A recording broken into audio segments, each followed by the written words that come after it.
बिस्मिल्लाहिर्रहमानिर्रहीम अस्सलामुअलैकुम। UHS MD cat पास paper series में हमारे पास बायोलॉजिकल मॉलिक्यूल का जो बहुत इम्पोर्टेंट है टॉपिक एंजाइम्स, आज हम उसको रिवाइज़ करेंगे। पास पेपर्स के साथ उसकी रिवीजन भी कंप्लीट करेंगे। चलें स्टार्ट करते हैं। पहले एंजाइम्स पढ़ते हैं। क्या एंजाइम्स होती हैं? Globular protein. What is globular protein? Not a fibrous protein. This is a globular protein that is act as a catalyst. Got it? ये क्या करती हैं? कैटालिस्ट के तौर पे काम करते हैं। अब क्वेश्चन है organic catalyst enzyme, inorganic catalyst. जितने भी आपने केमिस्ट्री में पढ़े हुए हैं वो इनऑर्गेनिक कैटालिस्ट ही होंगे। 113 An enzyme and a substrate react through a specific feature or site. This is called active site. जिस जगह के मिलते हैं वो होती है एक्टिव साइट। और जो एक्टिव साइट होती हैं इसके भी दो पोर्शन होती हैं। एक उसको आइडेंटिफाई करता है, दूसरा बाइंडिंग करता है, दूसरा उसका रिएक्ट करवाता होता है। लगी समझ के नहीं? 114 MCQs। The non protein part अगर कोवलेंटली बॉन्डेड है तो हमने पढ़ा था सब कि जो नॉन प्रोटीन जो इसके साथ एक्सेप्शनल पार्ट होता है हम कहते हैं कोफैक्टर। अगर तो वो मेटालिक आयन है तो उसको हम कह देंगे एक्टिवेटर। अगर स्ट्रॉन्गली जुड़ा हुआ है तो दैट इज़ प्रोस्थेटिक ग्रुप। अगर वाइटामिन्स हैं तो दैट इज़ कोएंजाइम्स। 3 ग्रुप ही पढ़े हमने अब जो बुक में है। Activator, prosthetic group and coenzymes. और इम्पोर्टेंट एमसीक्यूज है NAD किससे रिलेटेड है? That is coenzyme. विटामिन्स किससे रिलेटेड है? That is coenzyme. अब अगला क्वेश्चन आ जाए ज़रा हमारा। One of the following pyrimidine base is absence in DNA। तो यूरासिल ये हालांकि DNA वाले का टॉपिक है लेकिन उन्होंने दिया इसमें हुआ है। ठीक है, अगला क्वेश्चन आ जाए 116।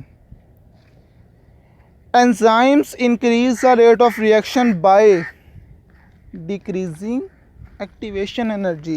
एक्टिवेशन एनर्जी को क्या करते हैं? वो डिक्रीज़ कर देते होते हैं। जब एक्टिवेशन एनर्जी डिक्रीज़ होगी तो वो उसकी इफ़ेक्टिव कोलिजन के लिए काइनेटिक एनर्जी बहुत थोड़ी चाहिए होती है उसमें। अगर एनर्जी इंक्रीज़ होगा तो फिर काइनेटिक एनर्जी भी तो ज़्यादा देनी पड़ेगी हमें। अगला question, the type of inhibition in which inhibitor has no structurally. अब देखें ज़रा, अगर स्ट्रक्चर जैसा होगा तो वो कम्पिटिटिव होगा, स्ट्रक्चर जैसा नहीं होगा तो वो नॉन कम्पिटिटिव होगा। तो जुड़ता किस जाए से? जो कम्पिटिटिव है वो तो एक्टिव साइड से जुड़ता है, जो नॉन कम्पिटिटिव होती हैं वो एलोस्टेरिक साइड से जुड़ती हैं। एलोस्टेरिक साइड से जुड़ते हैं। Got it? 118 MCQs। The inhibitors that bind tightly and permanently. तो हमने पढ़ा था जो इनहिबिटर होते हैं वो 2 तरह के होते हैं, या रिवर्सिबल होगा इरिवर्सिबल। रिवर्सिबल जो कि लूजली जुड़ता है और टूट भी जाता है, बॉन्ड आयनिक बॉन्ड होता है ना, पानी से टूट जाता है। जबकि इरिवर्सिबल ये कोवलेंट बॉन्ड बनाता है, कोवलेंट बॉन्ड पानी से टूटता ही नहीं है। ऐसे ही है ना? तो इसमें क्या आंसर आ जाएगा हमारे पास? Irreversible inhibitor. ठीक है, अगला ऑप्शन 119 एंजाइम सक्सिनेट डिहाइड्रोजिनेज। आगे हमारे पास आता है 119 एंजाइम सक्सिनेट डिहाइड्रोजिनेज कन्वर्ट। ये इंपॉर्टेंट एमसीक्यूज है। Succinate into fumarate. वो सक्सिनेट को किस में करता है? फ्यूमारेट में। और एंजाइम्स का नाम क्या है हमारे पास? Succinate dehydrogenase. क्योंकि सक्सिनेट आ गया तो डिहाइड्रोजिनेज से क्या बनेगा? उससे फ्यूमारेट। और इसका इनहिबिटर क्या होता है? That is malate. अगला ऑप्शन आ जाएगा 120 MCQs। Detachable cofactor inorganic ion है तो उसको हम कह देंगे दैट इज़ एक्टिवेटर। पढ़ा हुआ है हमने, ऐसा ही है कि नहीं?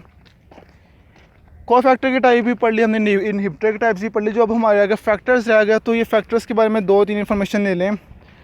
टम्परेचर जो होता है अगर इंक्रीज़ होना डबल हो, 10 डिग्री बढ़े तो उसका एक्टिविटी रेट डबल हो जाता है 10 डिग्री बढ़ने से। लेकिन जब ऑप्टिमम से ज़्यादा जाता है तो वो स्लो हो जाता है, टूट जाता है। जबकि पीएच में थोड़ी सी चेंज हो तो वो ख़राब हो जाता है एंजाइम। ठीक है। 121वां, the view that active site of an enzyme is flexible. Flexible आ गया तो ये व्यू किसने दिया था? इंड्यूस फिट मॉडल ने। लोकेंट की ने कहा था नहीं, फिक्स नहीं है। अब आपसे एमसीक्यू का लोकेंट की मॉडल किसने प्रपोज किया था और इंड्यूस फिट मॉडल किसने मॉडिफाइड या प्रपोज किया था? ठीक है, दोनों आपके कमेंट्स में बताने हैं। अगला 122, ऑल कोएंजाइम्स पहले बता दिया हुआ, दैट इज़ विटामिन्स।